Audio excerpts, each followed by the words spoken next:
নতুন নতুন খবর পেতে চোখ রাখুন নিউজ টাইম 24x7-এ।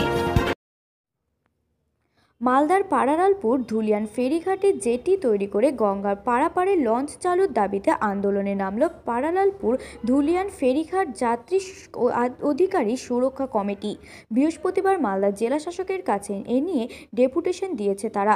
সংগঠনের চেয়ারম্যান জহির উদ্দিন আহমেদ বলেন, এই ঘাটে যাত্রী পারাপারের জন্য রাজ্য সরকারের পরিবহন দপ্তরের তরফে দুটি লঞ্চ অনুমোদন হয়েছে, পাশাপাশি জেটি তৈরি করার জন্য টাকা মঞ্জুর হয়েছে, কিন্তু সেই কাজ এখনো হচ্ছে না।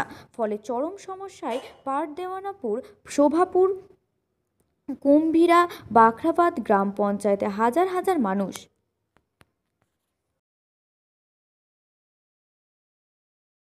অনুমোদিত জেটি নির্মাণ করতে হবে 2018 সালে করতে হবে। টিকিট কাউন্টার হচ্ছে না কেন? টিকিট কাউন্টার হচ্ছে না কেন? আমরা জানি আমাদের পাল্লালপুর ধুলিয়ান ফেরিঘাটে 8-10 বছর থেকে অন্যায় অত্যাচার হচ্ছে, টিকিট দিচ্ছে না গভর্নমেন্ট অনুমোদিত। এই টিকিট না থাকার কারণে মানুষের কাছে অন্যায়ভাবে, অনিয়ন্ত্রিতভাবে যার কাছে যেমন খুশি ভাড়া আদায় করছে, এবং হাতে যে ব্যাগ থাকে সেই ব্যাগের জন্যও 10 টাকা, 20 টাকা, 30 টাকা পর্যন্ত টাকা নেই। এবং আমরা শাড়ি কাপড় করলেও 200 টাকা, 500 টাকা, 1000 টাকা, কে কত টাকার মাল কিনছে তার ওপরেও এই দাদাগিরি ট্যাক্স করে ঘাটে আদায় করছে। এইখানে দাদাদের তোলাবাজিদের একটা চক্রান্ত আছে, আমরা দীর্ঘদিন ভোগার পর এটা বুঝতে পেরেছি।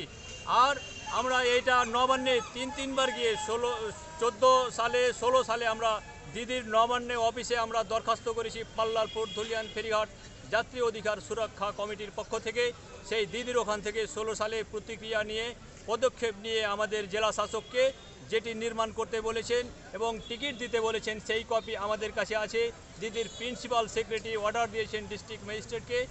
এবং এই জেটি নির্মাণ আমাদের 2000 সালে অনুমোদন পেলেও পরিবহন দপ্তর থেকে আমরা বাস্তবে দেখেছি এটা হেলাই দোলাই কাটিয়ে এই দুর্নীতির কারণে এই জেটি টেন্ডার হচ্ছে না।